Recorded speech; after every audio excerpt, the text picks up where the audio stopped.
Hi guys, my name is Tom Middleton and I'd like to welcome you to this WEX Photo Video live webinar on Budget to Best with Sony cameras.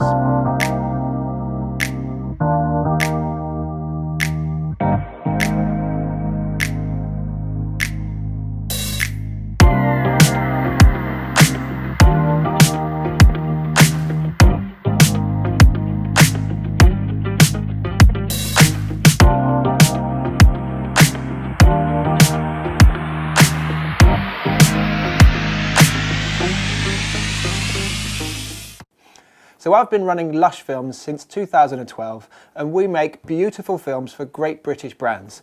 So we have really built a business out of creating beautiful images for our clients and really enjoying that process of being creative and creating something very emotional that really packs a punch and really delivers for those audiences or those clients.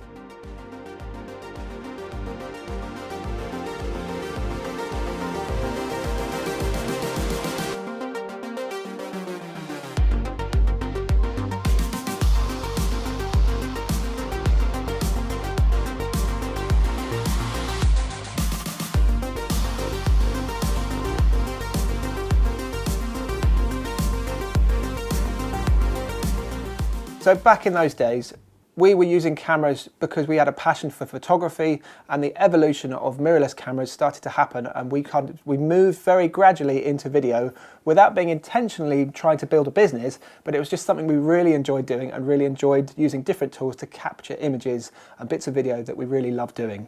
So to begin with, it was more about kind of filming ourselves and our kids as they were growing up and going out and exploring bits of nature and finding things that we love to film. And gradually that turned into a business because we started working with clients and we started producing content that actually delivered that emotional message for those clients, and audiences were really responding well to that. So our business grew, and over the years since then, now we have great clients like Thatcher's Cider, David Austin Roses and Hay Festival.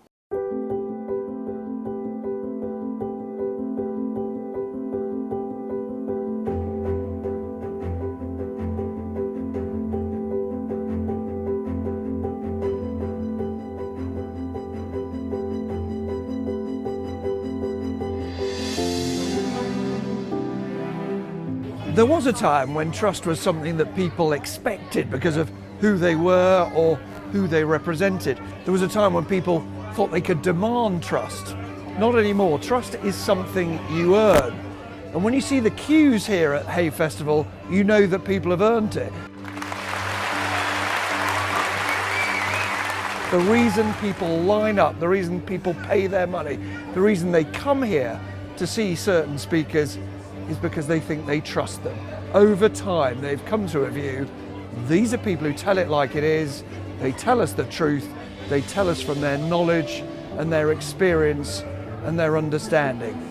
And anyone who tells you can get trust any other way is kidding you.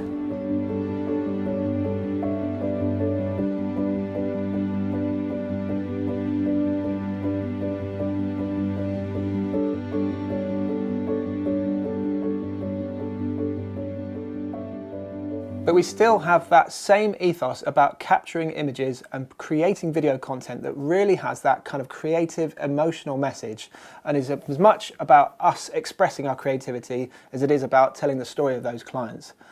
So back in 2014, which is when Sony released their Alpha range of cameras and the A7S Mark I came out, this absolutely revolutionized the way that creative people could produce video content because it was a much smaller camera, and before that we were using things like the Canon 5D Mark III, which is a big heavy beast of a camera. But the A7S came out and it was a much smaller, much more lightweight camera that allowed us to be much more dynamic with the way we film stuff and move around and create things that had a lot more dynamic movement in the shots. One of the biggest things that's helped us develop with the cameras since that is the fact that the Sony EMount system has 57 native lenses. Having that flexibility of that amount of different lenses, all with the EMount system, is a great versatile range. And it means that we can choose from having macros to full massive zooms in all the different projects that we were using. Even the Sony A7S I immediately had that full frame sensor, so shooting 4K was a massive benefit in those days. And now the fact that the A7S III can film at 4K but 120 frames a second really allows us to be creative with slow motion and that kind of development of style in the image. We've always liked to use prime lenses with our cameras because it allows you to have a slightly lower aperture and more creativity with the image. But the camera also allows you to crop in on the full frame sensor and go to the APS-C mode, which you can zoom in a shot without actually moving the camera forwards. So if you're in an interview setting, switching to the APS-C mode allows you to get closer in and crop in on that sensor without having to move the whole camera forwards. So for us, having used the Sony A7S range of cameras from the very beginning of the A7S1 right up to the A7S III now recently, has been a really pleasurable business development for us, because we can really rely on the cinematic quality of the footage that comes out of the camera and knowing what we're going to be achieving with that results. It can be sometimes a situation where you have a client and they give you a funny look when you have smaller cameras and they don't believe you're a big professional film crew. But for us, we know deep down that as soon as they see the footage of the film that we deliver, they're always blown away. And it's never a question of what equipment we've been using. It's always a question of, can you deliver a film which is amazing? And we always know it's going to be amazing. So it's never a question of using the quite different kit. For us, it's always been the A7S range. Getting to know these cameras inside out has been a really good process for us, because now we can kind of flip the dials and the buttons without even looking at the menus, because we know exactly what they do. And with the customizing menu system on the A7S III, you can develop this even further and have custom buttons all over the camera and custom menus at the beginning of the menu system. And even though it's a different menu system to the old A7S range, it's much more intuitive and much easier to find things that you need. So this brings us nicely into the range of setups that we use with Sony cameras, and we're going to show you 3 different setups ranging from budget to best. So starting with a smaller, more lightweight setup, this setup we've got here is absolutely amazing. So recently we used the A7S II on this DJI Ronin SC with a 24mm Samyang lens on the front of it, which allows us to move in and around a space with absolutely perfect smooth motion. A recent example of this is when we were filming for Thatcher Cider down in Somerset. We were in amongst their huge oak vats stretching right up to the ceiling, and we were following one of their cider makers through that space and lighting the area to make it nice and dramatic. And having this set up meant we could spin around the subject, we could move in around those tight spaces, but still get that sense of movement and that sense of reveal into that space, and it was really, really amazing. So this simple lightweight setup is absolutely perfect for capturing smooth dynamic movement in a scene. And it's a go-to option for us when we know we're going to be running around filming lots of different things, but we always have one camera set up in this way to get that movement in the scene. The next middle range weight setup is moving from a lightweight setup to slightly bigger lenses and using monitors on cages with the cameras. So for an example of this here is using an A7S II camera body with a 35mm Rokinon lens from Samyang, a 7-inch monitor on top of a cage with a handle on the side of the cage. So it's a bit more ergonomically easy to hold because it's a bit heavier than using a Ronin setup and a... Now, excuse me, there is going to be interruptions by these 2 cats I have in the room, so every now and then I will need to shoo them away.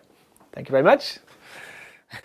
So this is my absolute favourite setup with any of the cameras, because I know that I'm going to be getting a lovely kind of slightly wider angle shot, but this lens allows you to get down to 1.4, so you can get a really lovely cinematic depth of field as well as getting those nice wide angle shots. To get the same quality footage, we use 2 cameras at the same time when filming. I'll use the 35mm wider lens. My wife, on the other hand, will use the Sony G Master 90mm macro lens. And this lens is absolutely beautiful when it comes to filming macro shots and using the distance to get closer to the subject as well.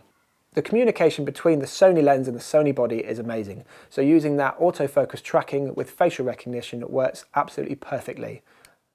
Going from the smaller one here, which is the 24mm Samyang lens, still gives a really, really good, amazing autofocus when using a gimbal. So you don't have to worry about manual focus and trying to keep your distance and making sure you're staying the same distance from the subject if you're using manual focus. But it doesn't mean you always have to use autofocus on your lenses. There are certain circumstances and certain types of lenses which I will always shoot manual in.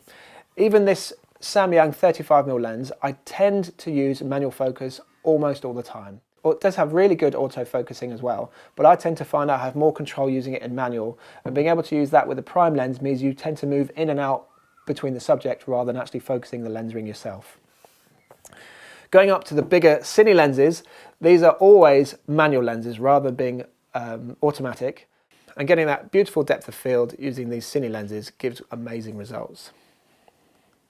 So it purely depends on what your subject is and what your location is, whether it's interior, exterior, how much movement you think your subject is going to have and how much movement you want your camera to have to capture that subject. We film at 4K at 50 frames a second to give us both the ability to slow down the footage but also to crop in on the image in post. When we're filming together on a job which we know has a quick turnaround, we tend to shoot in the standard colour profile rather than using the log settings of the cameras. The reason we do this is because we know we want to be able to deliver the footage fast and effectively, and being able to cut that footage together quickly and give it a grade between these two cameras with the different lenses is a really quick process for us. If we're shooting a project which we know has to have a certain look and a certain exaggerated colour profile, we'll shoot in S-Log3, which allows us to get a flat image out of the camera, but really be able to push that image when it comes to post-production. We can spend a bit more time, thank you, a bit more time playing around with LUTs once we get into post-production to get a really beautiful looking image. So moving away from the mid-range, mid-weight, run and gun style camera setups and lenses, this brings us on to the heavier setups, which are very heavy in comparison to using a lightweight setup like the Ronin. So on this camera, which is the A7S III, we've got the Schneider Xenon T2.1 Cine Primes, and these monsters are amazing. The footage you get out of these is absolutely incredible, but they weigh an absolute ton. So it's a bit harder to kind of use them when you're running around filming stuff.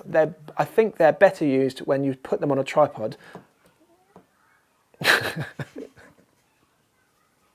Excuse me, I'm trying to show the people about the cameras and lenses. Can you, thank you. So although these are a much heavier setup, they give great results when shooting at interviews. So when we're in a setup such as Hay Festival, we have two cameras, one with a 100mm zoom and one with a 50mm wide to get two different shots of an interview, and the footage results are incredible.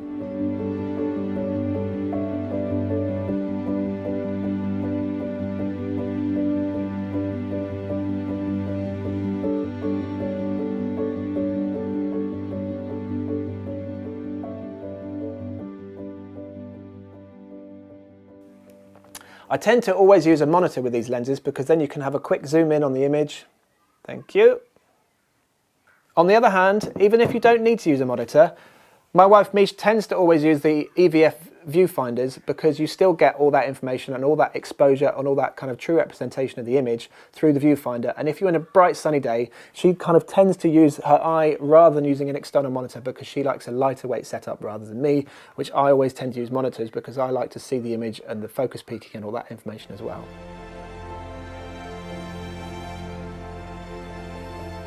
So even these days, we still always use a range between the A7S1 right up to the A7S III, given certain circumstances. I tend to find that we'll always shoot stuff using the gimbal, whether you use a nice wide-angled lens like this, or we quite often shoot behind the scenes while we're filming. Sometimes we like to get a slightly different looking image, so using a lens like the Helios 442 can give you a really kind of cinematic, almost anamorphic style look, which is great for using for behind the scenes sometimes, or just shooting outside with the kids when we're trying to do something a bit more creative and explore that kind of light and look of the lens.